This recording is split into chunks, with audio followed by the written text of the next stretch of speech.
Hello, I'm Sunny. The word of today is Pàng. In this video, I will teach you how to pronounce it, how to write it, and how to use it.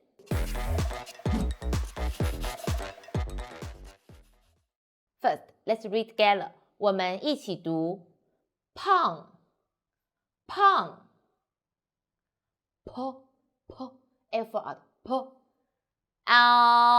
Go back, put on together, Pàng.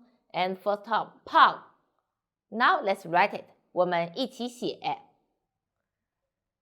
撇横折钩，横点撇横竖胖。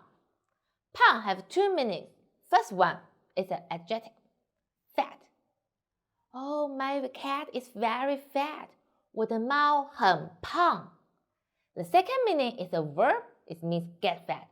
Oh my god, I became fat during the Chinese New Year.